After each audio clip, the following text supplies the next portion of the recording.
All right, let's be turning our Bibles to Hebrews chapter 11, please. Hebrews chapter 11.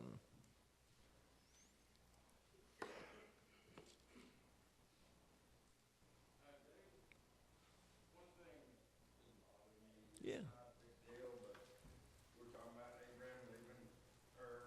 That's right.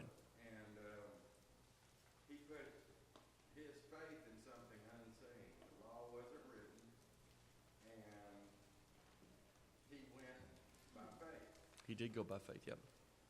When Jesus talked to the rich young ruler, he obeyed the law. But his faith was in his riches, his wealth. That's it.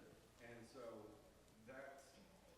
you can do right, but where's your heart? Where's your faith? Yeah. And that's just something that's pretty bothersome. I wanted to say. Yeah. And of course, Abraham didn't live under the law. No. Right, but faith always comes by hearing, and hearing by the word of God. So there was spoken word directly to patriarchs. So God spoke directly to Abraham. So both of those people should have been following what they were being told, just two different things. But yeah, it's about the heart, for sure, about the heart. Which in turn is today. Yeah, it's always been that way. It's not any different than it's always been. That's a good point. All right, so we're working our way currently through chapter 11, and I mentioned a couple of weeks ago we're not going to be in a hurry to get through this chapter. This is a very rich chapter with great and sometimes deep illustrations about the importance of faith and what faith does in the life of the individual.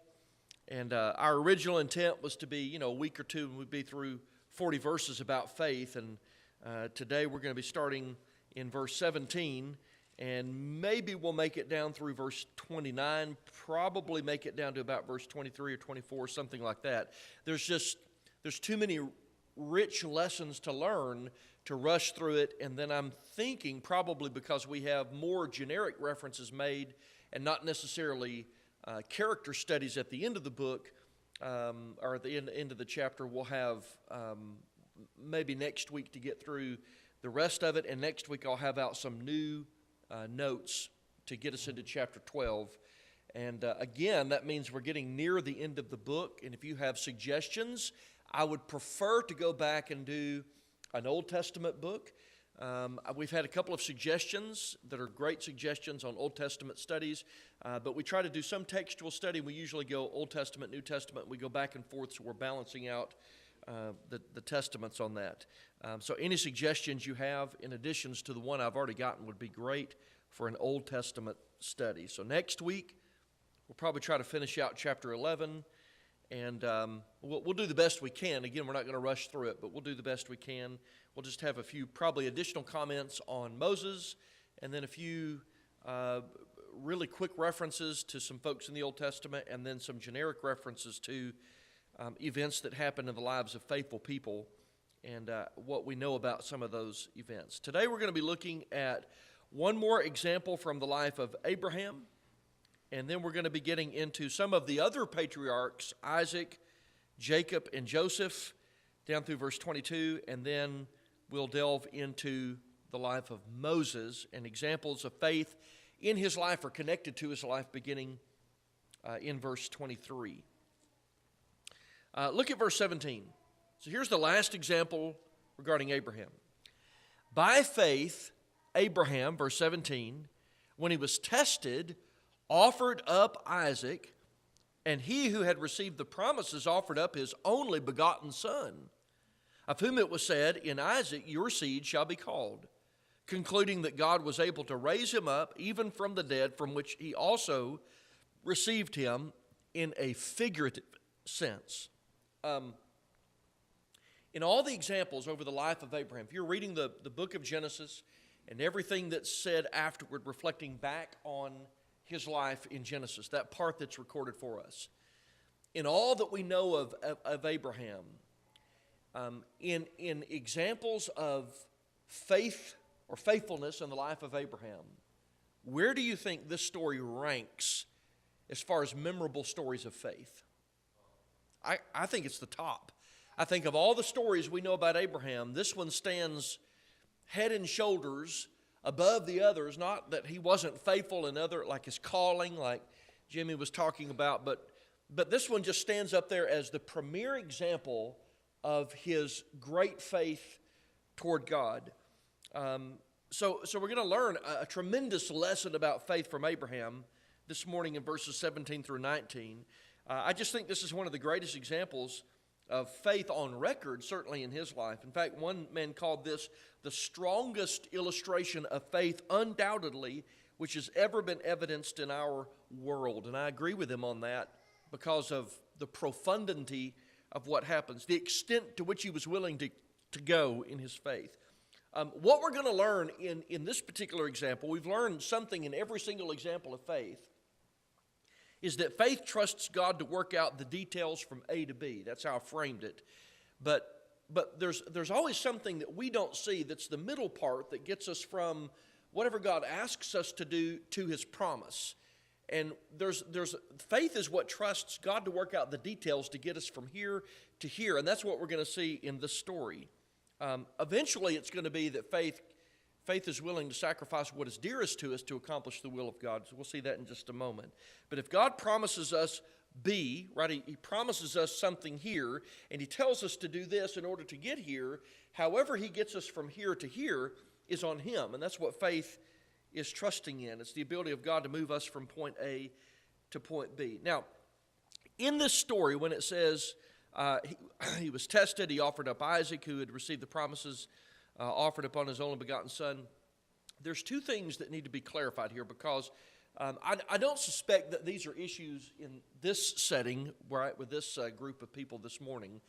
We would understand the truth of it, but it may be that we have an opportunity to converse with somebody and they have issues with this, and there's usually 2 points of contention here, and want to talk about those for just a second.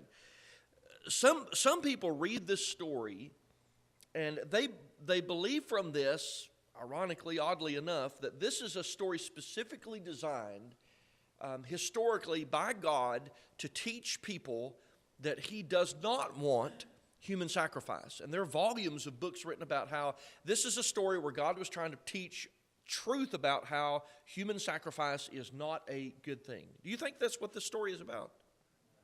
It doesn't sound like it does. Just reading through the story, that would be a stretch to make that, as if somehow this was the moment that God is separating people from pagans, and somehow he's trying to separate us from pagans. There is plenty of information in the Old Testament that God did not want human sacrifice, murdering people to somehow appease an angry God. And just as a sampling, let's think about some of these. As early as Genesis chapter 1, God designates that there is a sanctity to human life that does not exist in any other creature, right? There's a value to humanity that doesn't exist in other biological beings, and he separates us from the rest of the created order. We are, according to Genesis 1, 26 and 27, are made in the image of God. And remember when Noah comes off the ark in chapter 9, verses 1 through 6, he says, "Whoso sheddeth man's blood, by man his blood shall be shed," because there's sanctity of life, because he said in the image of God he was made. There are other passages within the law, and you could make an argument that these are post-Abraham, but the principle is the same. God's consistently condemned this. Deuteronomy chapter 12, verse 31. God is warning them when they go into the land of Canaan, don't make your sons and daughters pass through the fire. Well, that's what pagans were doing. God was saying, don't do that.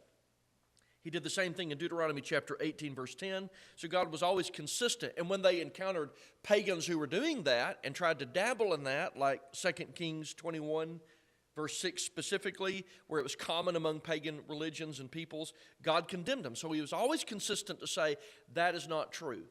That's why some people see a contradiction here, and they'll say, if God was always against human sacrifice, then why did he allow the human sacrifice of Jesus? How could that be? What would be your answer to that? Do you consider the Lord's death to be the same thing as a human sacrifice like within paganism? It's not the same thing, all right? And by the way, his sacrifice was different because his was voluntary. In John 10, verses 17 and 18, remember he said, nobody takes my life from me. I'm the one that lays it down, and I'll take it up Again, verse 18 of that passage. And so Jesus was a self-sacrifice as a sin offering as part of the remedial system. But this is not a story that is designed with the purpose of denouncing human sacrifice. That's not why he did that. He didn't have him put his son on the altar and then say, don't do it because I'm trying to teach you that that's not good to do after God had just told him to do that. Here's the second thing, and this is based on mistranslation. If you're reading from King James, and this is just, it doesn't mean what we would think that it means, it's just an archaic form. In verse 17, when it says, he was tested, King James reads how? Tried. And if you go back to Genesis 22, it'll even say he tempted Abraham. And they'll say, see what a terrible thing it is that God would actually, in his own character, tempt somebody to do the wrong thing. Is that what's going on here? Is he actually tempting him to do something within lust of the flesh, lust of the eyes, pride of life? Is he tempting him to do the wrong thing? Okay, this is not temptation to do the wrong thing. The word tempt is probably better translated tried or tested, because he was not asking Abraham to do the wrong thing to see whether he would do it or not. He was testing him in an effort to grow his faith. Testing means this is a moment of growth in the life of Abraham. Besides, in James 1, verses 13 through 15 beginning, it says, God does not tempt anybody to do evil, right? Because he himself is not tempted, and he doesn't tempt any other person. So get those two things out of the way, and now it frees us up to take a look at the story itself. This is a story that tells us that faith is able to sacrifice what is dearest to us. And let's do this. If you can find a way to kind of hold open Hebrews chapter 11, we'll come back to it in just a moment. I do want to go to Genesis chapter 22 for a second. Genesis 22.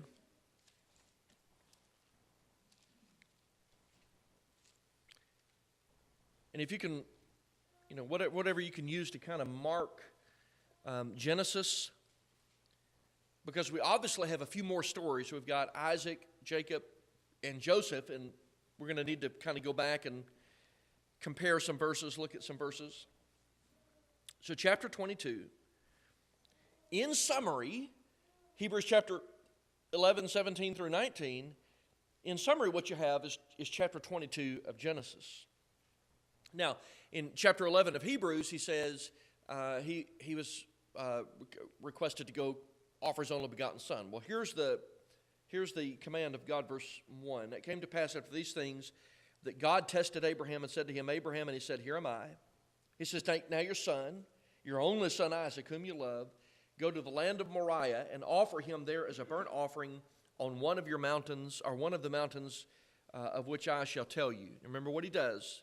Gets up early in the morning, verse 3, they get all the supplies together, and they head off to the place at the end of verse 3 that God had told them. It takes 3 days worth of journey to get to the place, because in 3 days they lifted up their eyes and they see the place God designated. Abraham tells the two people who had come with him, you stay here, me and Isaac, we're going up, we're going to worship. They take the wood. Isaac carries, the burnt offering wood and altar materials, and he takes the knife in his hand. They go together, and then they have this conversation. It would be a natural conversation. Dad, you said we're on the way to worship, but where's the offering? And remember his response? God will provide. That's important, because what Hebrews 11 is telling us is there was something going on in the mind of Abraham that allows all of this to take place. And he says God's going to provide. God's going to work out, because remember, God said, do this, all right? And on the other hand, here's B, you're the promised son, you're the only begotten son, and God told me to do this, and whatever the details are from point A to point B, God's going to work that out. That's going on in the mind of Abraham. They go up to the mountain, they get the altar. Verse 10, Abraham stretched out his hand and took the knife to slay his son. What's it sound like he's going to do here?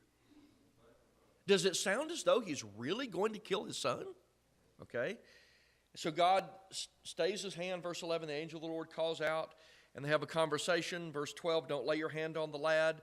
Don't do anything to him, because I know that you fear God. You've not withheld your only son, which Hebrews calls us the only begotten son, from me, the only son of promise, that is. And then in verse 13, here's the provision. He lifts up his eyes, he looks, there's a ram caught in the thicket by its horns. Abraham goes, he takes that, they offer that instead of, and something happens here. There's a type being given to us of the Christ who will be offered instead of us later.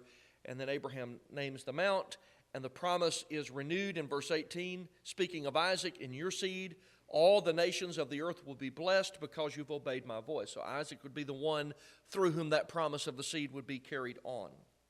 Okay, go back to Hebrews chapter 11 real quick. Again, you're gonna want to mark Genesis because we're going back and forth a lot this morning. Verse 17, he was tested, right? God supplied a test for the growth of his faith, and he offered up Isaac because that's what God told him to do, of whom it was said, in verse 18, and Isaac your seed shall be called, meaning he was the son of promise, the one through whom the seed line would be carried on. And verse 19 is the most important part of the whole story, I think, concluding that God was able to raise him up. Now, the word concluding here means to calculate. In Abraham's mind, he had added up something. What was his mathematical equation, so to speak? I'm going to kill him, and what's the other half? God's going to raise him up, and he's still going to be the promised son. He really intended to kill his son because he knew that when God said, your son Isaac is the promised son, that God would somehow work out the details and Isaac would continue to be the promised son. I find that to be an incredible example of faith. Now, how well did he understand the concept of resurrection? I don't know. I know that in that day there was some concept of resurrection.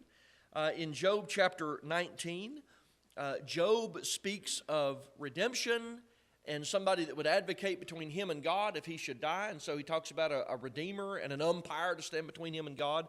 And Job is a contemporary of Abraham. They lived during that patriarchal era. In chapter 23 of Genesis, when Abraham is squaring away the cave of Machpelah and being able to bury Sarai and talking about his own death and going and beyond that, you know, they obviously knew something about the ability to die and still live. It doesn't matter how much he understood about it, because in his mind what he knew was God said to do this. He also said that Isaac is the promised son, and if he says to kill him, and yet God gave me his word that Isaac is the promised son, if I kill him, he'll just raise him up. And so I don't mind to kill him because I know that God will raise up my son if he's dead so that he can continue to be the promised son. All he had to do is let God work out the details from point A to point B. And that's incredible faith. Sometimes I think that's what we're lacking, is we don't trust God to work out the details from point A to point B. Your thoughts on that? I know I've done a lot of talking. What are your thoughts on that? That is, to me, what makes it a premier example of faith. Because to be honest, how many of us standing in that situation would have plunged a knife in our own son or daughter with the understanding, calculating that God would be able to raise him up or her up from the dead? It's just an incredible example of faith. Any thoughts on that? What is it?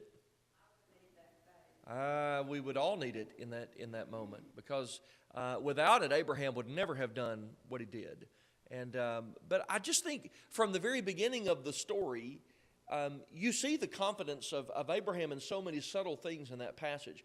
The one thing that just triggers for me his confidence is when God tells him, you know, it's one day he tells him, and the very next morning the Bible starts out and says, and he rose up early in the morning. What's that sound like? He's excited about doing what God said to do, because he's excited to see all that play out, because he knows that Isaac is still going to be the promised son. It's an incredible example of faith. I hope that we always all act like that. When I start having doubts of faith, I pray, I believe, but help my unbelief. Yeah. Everybody has weak moments. Art? A couple of things I thought of. Not only did Abraham have faith, look at Isaac. Oh, yes. Yeah. No question. Here he's got to be younger. He can overpower his father at any time he Yeah. needs to. Yep. And yet he goes, so he's had Yes. a lot of faith as well. Yeah. And the other thing, that God stays in, I get the impression that Abraham was actually, the knife was falling, and God stopped it. Yes. Maybe, There's certain, none of us are going to be able to fool God, right? And not only does God see our actions, what does He also know? All right. So if in Abraham's mind he's thinking, I'll raise the knife, but I'm not really going to plunge it into my son. Well, he wouldn't have passed the test of faith, right? I get the same sense, Art, that he's on the way down and his hand gets stayed by God. And I think that, what you said earlier it's a question we don't often ask, but it is a testament to Isaac's faith too. How did Isaac get on the altar? He got up on it. So there's confidence in both of these men. Imagine that conversation on the way up the mountain. Not everything's recorded for us, but imagine the rest of that conversation. There's no offering. Son, God's asked me to kill you, but He's going to raise you back up. And so it's what a story we're going to be able to tell when we come off this mountain. They both knew going in something was going to happen. Yeah, Philip?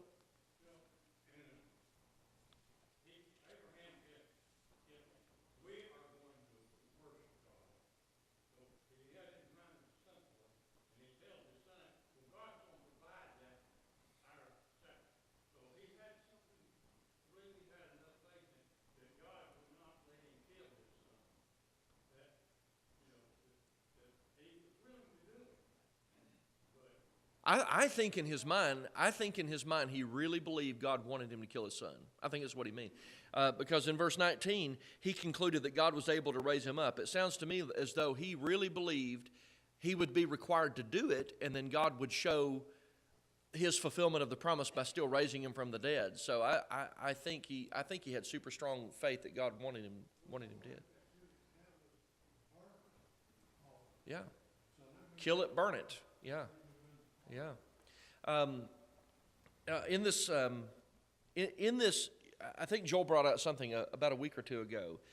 Is there a parallel in this story to the readers? What's the parallel? What's he telling the readers here? Oh, sure, about the sacrifice of Jesus. But are they having trouble understanding? Right, they might understand the promises of God. God's granting you heaven if you'll just stay faithful. They don't understand how God's working out the details from point A to point B. Is that a parallel to what's going on with Abraham? Yeah. I think chapter 11 is probably the most important chapter in all of Hebrews. All of it, yeah. Obviously, their faith was getting weak. Yeah. He said, look at Abraham. Yeah. Father Abraham, look what he did. Yes. Yeah. All of it, their faith did not get weak. Why is yours getting weak? Yeah. Absolutely. Yes, Tom? I get the impression that Isaac did not know or understand that he was the sacrifice until perhaps the very last minute. And maybe it didn't dawn on him. He did ask the question going up the mountain. He goes, we got everything for the sacrifice, but I don't understand. We didn't bring an offering. And, God will provide. And so obviously he may not have realized until the very moment of, you're the sacrifice, son. But there had to be some sort of deep conversation somewhere I don't know how I would like to be, and I think all of us would like to have been the fly on the tree as they're walking up the mountain. What were they talking about going up the mountain? That had to be an interesting conversation, but an amazing, amazing thing. There's an interesting statement at the end of verse 19. It's confusing sometimes for some. It says, from which he also received him in a figurative sense.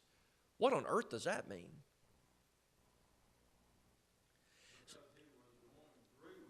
Okay, and I think that's it.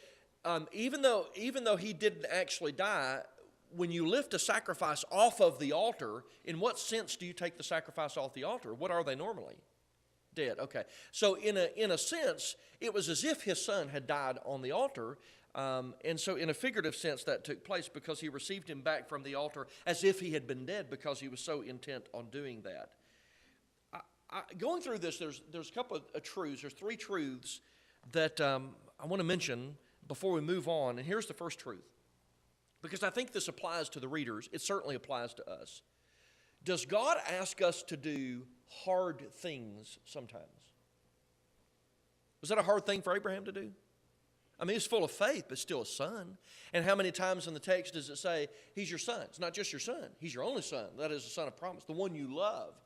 It's a hard thing to do, but God asks us sometimes to do hard things. The second thing is faith involves prioritizing, does it not? Because what God does in faith, He often puts us on a collision course with things that we really love in this life. I think going back to Jimmy's example, you got the rich young ruler. He loved his stuff. But sometimes faith makes us collide with things that we love so that we have to choose God over stuff. And it's about priorities. And then the third lesson is that I think there's a tendency on our part, and this is just me reflecting out loud. Maybe you don't struggle with this, but I think sometimes we're tempted to pit the commands of God against the promises of God as if somehow they're incompatible. And an example of this might be, let's pick an example. Just evangelism. Let's do evangelism as an example. Our job is to win the world, right? You've got to win the world. And we desperately want people. We want them to be in here, for example, on Sunday. This morning, we would love for the world to be in here, right? And so the command of God is to go preach what? Gospel. Not a lot of people want to hear that today. And yet we're supposed to try to win them over. And if we're not careful, we can maybe pit the promises of God against the commands of God and think, well, they're not really compatible, because if I go preach the gospel, they're not really going to be won over, and so maybe I could drop the command of God to try to get to this part of it. And yet faith is understanding that whatever God tells us to do and whatever the promises are, they're not incompatible. God will always work out the details from point A to point B. He will always do that. That's what Abraham did. I'm going to kill him. God's going to raise him up, and he'll just keep on being the promised son. And I just think sometimes we struggle with that. Look at verse 20. All right, let's move on. Away from Abraham now. Verse 20. Got Isaac now. And this is interesting because reflecting on the story that's mentioned here, you think, well, now how is this an example of faith? But listen carefully. By faith, Isaac blessed Jacob and Esau concerning things to come. Now, that's a really short summary of what transpires, but what's the story here behind the statement? What's the story? What occasion is this? What is it? Okay, death of Isaac. When were those blessings bestowed? Do you remember the story? What did Jacob do? He stole the birthright. So how can Isaac's actions be an act of faith if he was duped into doing it? How could that be? It had something to do with what God said and his ability to trust in what God said. However, God worked that out. So let's take a look at this story. So Isaac, by faith, blessed Jacob and Esau concerning things to come. Faith is trusting that God will use your life to accomplish his will, even if you don't understand how he's doing that, right? And that's not talking about the will of God. That's just however God behind the scenes is putting us in the right place at the right time. Faith is trusting that God will use us to accomplish his will. All right, so the story here is from chapter 27 of Genesis. Now, if you'll go back to Genesis, we're just going to summarize, but we can all look at the text. We can kind of see where this is going. Jacob and Esau are two totally different men.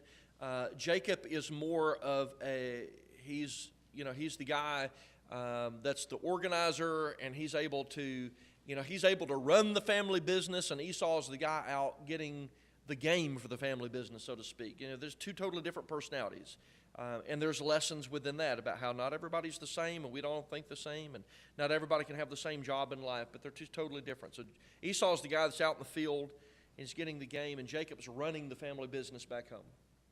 And Isaac is not well. He says, I would sure love to have some venison. Go out and hunt me some game. So he goes out, and you know the story.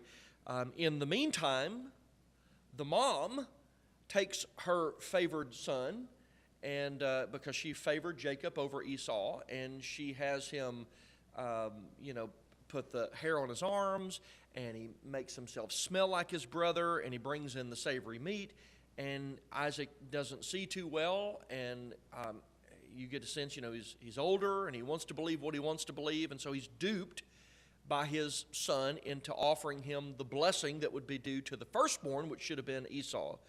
And then beginning around verse 30, you've got Esau coming back in, and he's just crushed when he finds out that he's not going to receive the birthright that was due him. And then from that point on, until much later in life, decades past, Esau said, if I find you again, I'm just going to kill you. I'm going to murder you if I find you. And that's the way they leave. And so the family's sort of shattered and destroyed, and they go their separate ways. So the question becomes, and I think you've answered it, how is it an act of faith when this is the specific example, the story that's mentioned, when all he does is offer a blessing to somebody? It's not the firstborn, but that's the one God chose. And it goes back to a verse we read earlier, chapter 22, verse 18. In your seed, all the families of the earth will be blessed. Isaac would carry on the seed line, and then one of his sons would carry on the seed line. And if you'll read, we don't have the time to do it, but if you'll read chapter 9 of Romans through chapter 11, those chapters are explaining about God's ability to choose when you hit a fork in the road historically, right? So you've got Isaac, and here goes the seed line. The seed line is heading down through history, and now you got a choice, Jacob or Esau. And it had nothing to do with character. It had everything to do with, it was just a choice of how God wanted the seed line to play out. And when the fork in the road was presented, it's not as though he was saying Esau is eternally lost and Jacob is eternally saved, and I'm making an arbitrary choice of salvation between the two. He just made a choice physically in the physical descendancy of Jesus that when the fork in the road happened, who did he decide it would go through? It went through Isaac, through Jacob, and then from Jacob through his sons through Judah, and that's the choice he made. And that's the choice that was presented. Even when Isaac went out and found a wife in chapter 24, he speaks of in that chapter, you have to read the whole chapter, he talks about his place in history as a part of God's plan, that God was working out history through him. And so when he offers the blessing, look at chapter 27 of Genesis and listen to this. So here's Jacob standing before him, right? So Jacob is deceiving his father, but watch the words of Isaac. Verse 27. He came near and kissed him, and he smelled the smell of his clothing and blessed him and said, surely the smell of my son is like the smell of a field which the Lord has blessed. Therefore may God give you of the dew of heaven, of the fatness of the earth, and the plenty of grain and wine. Let people serve you, and nations bow down to you. Be masters over your brethren, and let your mother's sons bow down to you. Cursed be everyone who curses you, and blessed be everyone or those who bless you. Now, listening to those words, there's a statement that's earlier in Genesis that this sounds a lot like. What does this sound a lot like? What is it? Yeah? So you got the dew, and then you got these words, whoever blesses you, I'll bless, and whoever curses you, I'll curse. Does that sound like another promise that God made to Abraham? So he's taking words of the seed line promise and saying it. Does it sound like Isaac understands that God is using him as a part of his purposes in this life? And however God worked it out, Isaac did what he did by faith. That's the story in chapter 11 in verse 20.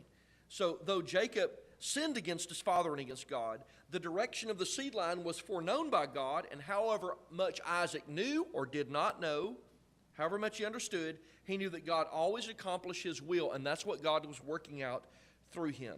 And that is faith. It's accepting the choices of God, however they play out in history. That was the choice of God. And so, by faith, Isaac blessed Jacob and Esau concerning things to come. All right, here's verse 21. By faith, Jacob, when he was dying, blessed each of the sons of Joseph and worshiped, leaning on the top of his staff.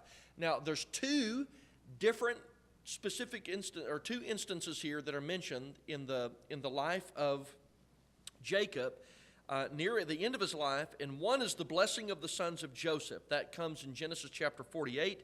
That's the majority of that chapter.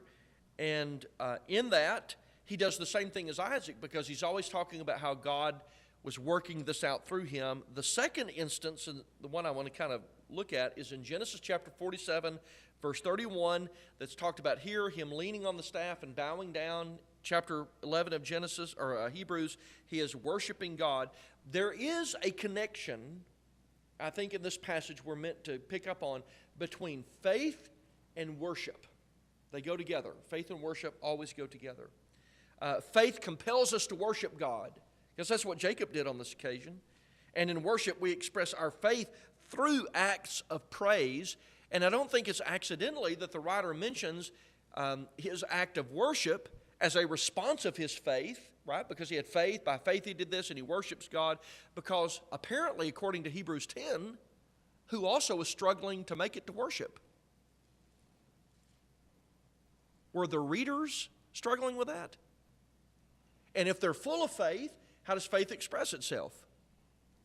In worship, in acts of worship. And what's interesting is, every single action we go through in just a moment, there's 5 of them specifically. Are they all connected to faith? What are we saying when we take the Lord's Supper? I believe that Jesus died. I believe it. I'm remembering what he did. I don't have to see it because I know it's real, because the evidence is there for me to believe. That's an act of faith. When we're offering contribution, when we're singing songs, when we're praying, when the gospel is being preached, these are all actions that are connected to faith. That's what Jacob did. That's what the readers are struggling with. So Jacob, by faith, blessed the sons of Joseph and leaned on his staff and worship. And then there's Joseph.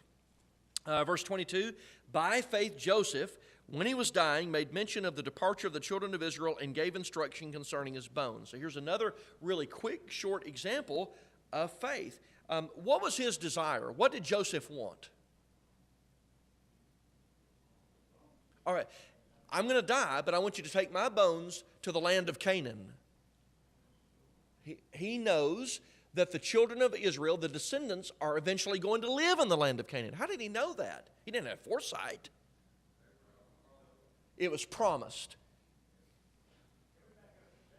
Yeah, sure thing. Yeah. He did.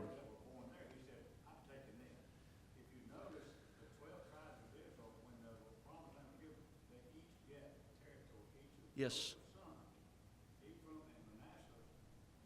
That's right.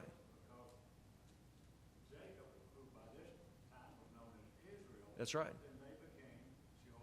Children of Israel. Yeah, Ephraim and Manasseh were legitimate tribes. Yeah, he did. He certainly, he blessed them. And there's an amazing part of that story. We didn't talk about it. Remember when he blesses them? He goes like this. And he switches his hands.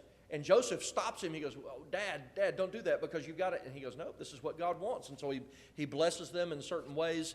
And so even there isn't, there's some faith involved in that. But go back and read that in chapter 48. Just an amazing story. As man, it was tradition, the first one. Right. Inherited. But God. Yeah. God sees things differently. David, Joseph's son, Right. Joseph. I mean, he literally Right. did not form to what we would think. Right. Right. Yeah. He sees things differently, and he knows what he wants, and so it works out. Your thoughts? Yeah. My ways are not Yeah, that's exactly right. Isaiah 55. That's a great reference there. So Joseph even acts in making the pledge to his descendants to carry his bones back with the full assurance, the conviction of things he hadn't seen yet, right? Of things that aren't realized that the children of Israel would one day be in the land of Canaan. So he made agreements that could only have reality if the promises of God were also real. I thought of this as I'm going through and studying this chapter. I see on the back of a car, I get the intention of it, all right, but maybe we need to reword it, and it'll go something like this. God said it, I believe it, and that settles it. I don't agree with that. Does it matter whether you believe it or not? If God said it, what's it mean? That's settled. And these men knew that. They believed it, which is great. But God said, your descendants are going to the land of Canaan, and that settled it. You can mark it down. It was going to happen. And if God told Abraham, you kill your son, but he's also the son of promise, that settles it. And then it's our job to believe it. But I think sometimes we put ourselves in the mix as if somehow we validate the promises of God when we don't. And I just think that's a great example of it. All right, real super fast. Look at verse 23 beginning. By faith, Moses, when he was born, was hidden 3 months by his parents because they saw he was a beautiful child and they were not afraid of the king's command. Now, you're beginning this part of Moses. What's interesting is this is not actually Moses' faith that's talked about in verse 23. Where's the faith? In his parents, okay? Because if you read chapter 1 of Exodus, what had Pharaoh decreed? That's it. They had a problem with, because the more they afflicted the people of the Hebrew people, the more they were growing and multiplying. And he said, okay, we'll just do this. We'll eliminate the male children. And it doesn't say it in the text, but there would be an implication of that. If they take away the male children, then the females would be required to marry, I guess who? Egyptians. And it would be completely lost. The culture and the religion would be completely lost. And what's interesting is not mentioned here, but even the midwives refused to honor Pharaoh's commandment. But you have here the parents of Moses, which is Amram and Jochebed. They disobeyed, and the Bible tells us, one, he was beautiful. If you read Acts chapter 7, verse 20, which is a parallel to this, it says, when they saw him, they saw that he was well-pleasing to God. And this is just, as they look at the baby, we all do the same thing. You look down on a beautiful newborn baby, and if you have any sense of morality, who's the first person you think of? You think of God. What a beautiful child God has given me. And they knew that there was something special about the child by the way they looked. And because of faith, what were they not afraid of? They weren't afraid of Pharaoh. And he was willing to put people to death over the refusal to honor him. And I think there's a relevant lesson for us today, that faith gives us the courage to conquer our fears. But the lesson here is that faith rejects whatever is contrary to the will of God. We might touch back on that next week, and then we'll get into Moses, who made some interesting decisions, and then we'll look at the rest of the chapter, and then we'll have some new notes out. So thank you guys, appreciate it.